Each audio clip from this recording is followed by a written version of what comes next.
mientras dormía, alguien abrió la ventana de su habitación. No buscaba robar. Había ido por ella. La sacaron de su casa sin que nadie escuchara nada. Horas después, su cuerpo fue dejado en un lugar donde nadie mira dos veces. El hombre que la atacó se fue convencido de algo. Esa niña jamás volvería a hablar. Tiempo después, sentado frente a la policía, recibió una noticia que lo dejó en silencio. Este es el impactante caso de Mary Vincent.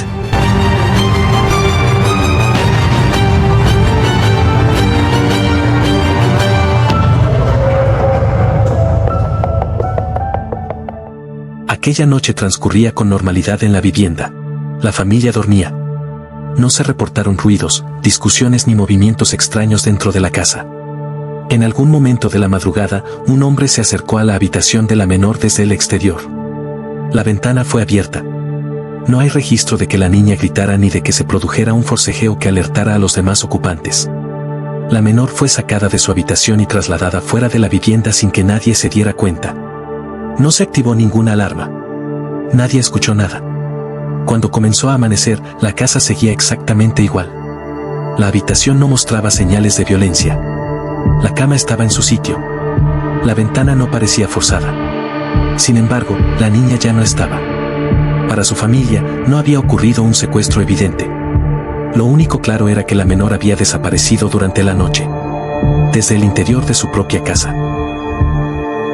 Después de sacar a la menor de la vivienda, el agresor la subió a su vehículo y se alejó del lugar. Condujo durante varios kilómetros hasta una zona aislada, lejos de viviendas y sin tránsito habitual. Durante el trayecto, la niña permaneció bajo su control. No hubo testigos. No hubo interrupciones. Al llegar a un área apartada, el hombre la obligó a bajar del vehículo. Fue ahí donde ocurrió la agresión. De acuerdo con la investigación posterior, el atacante intentó matarla y se aseguró de causarle heridas que, en su criterio, eran incompatibles con la vida. Tras el ataque, la dejó en el lugar, convencido de que no había sobrevivido. No pidió ayuda. No intentó ocultarla. Simplemente se marchó. Para él, el crimen había terminado en ese punto. La niña había quedado abandonada en un sitio donde nadie debía encontrarla, y el agresor se fue con la certeza de que no habría consecuencias. Lo que no sabía era que había cometido un error. Contrario a lo que el agresor creyó, la menor no murió en el lugar. A pesar de la gravedad de las heridas y de la pérdida de sangre, permanecía con vida. Durante un tiempo indeterminado, la niña permaneció sola, gravemente herida y sin posibilidad inmediata de pedir ayuda. No podía moverse con normalidad. No podía pedir auxilio. Sin embargo, logró arrastrarse fuera del punto donde había sido abandonada. Avanzó como pudo hasta llegar a una carretera.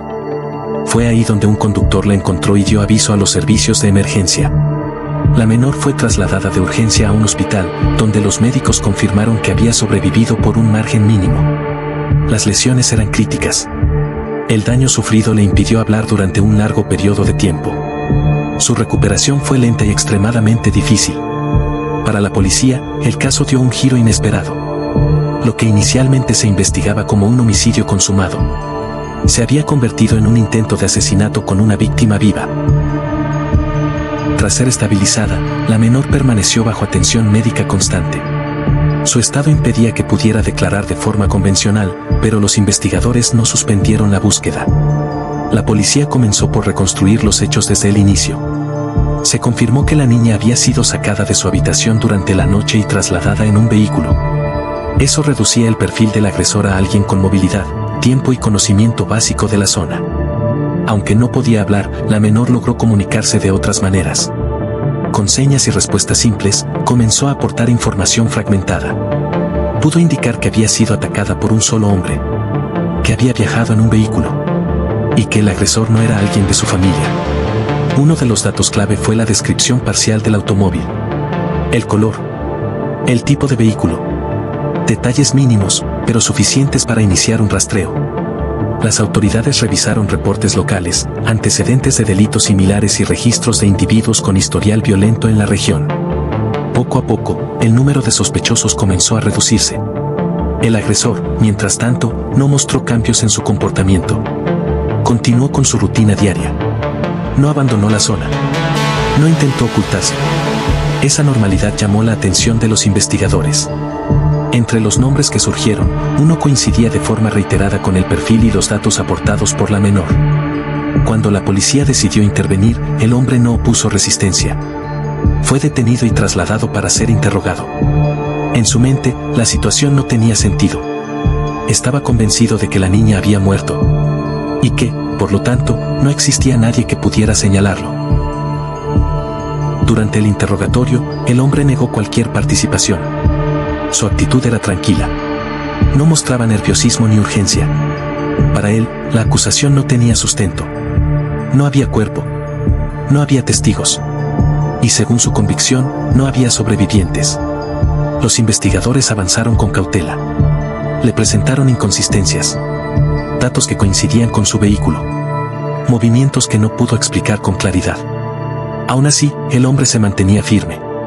Respondía con seguridad. Estaba convencido de que el caso no podía sostenerse. Fue entonces cuando los agentes introdujeron el dato que cambió por completo el interrogatorio. Le informaron que la menor había sobrevivido, que había sido encontrada con vida, que estaba bajo atención médica y que, a pesar de las lesiones, había proporcionado información que había llevado directamente hasta él. El efecto fue inmediato. El hombre quedó en silencio. Su comportamiento cambió por completo. Por primera vez desde el inicio del interrogatorio, comprendió que el crimen no había terminado como él creía, que la persona que había dado por muerta estaba viva, y que ahora era ella quien lo había llevado hasta esa sala. Tras el interrogatorio, el caso avanzó con rapidez. La investigación ya no se sostenía en suposiciones, sino en pruebas y en el testimonio de la víctima. El agresor fue procesado por intento de asesinato, secuestro y agresión grave. Durante el juicio, la menor declaró en su contra. Lo hizo siendo aún adolescente. Lo hizo después de sobrevivir a lesiones que, según los propios médicos, debieron haber sido fatales. El tribunal lo declaró culpable. Fue condenado a prisión. Sin embargo, el caso no terminó ahí. Años más tarde, el agresor fue liberado anticipadamente. A pesar de la gravedad de los hechos, el sistema permitió que recuperara su libertad. Tiempo después, volvió a atacar. Esta vez, su víctima no sobrevivió. La historia de la menor dejó de ser solo un caso de supervivencia para convertirse en un ejemplo de un crimen imperfecto. No por el error del agresor al creer que había matado a su víctima, sino por el error de un sistema que permitió que volviera a hacerlo. Ella sobrevivió, habló y dijo la verdad. Pero la justicia no fue definitiva.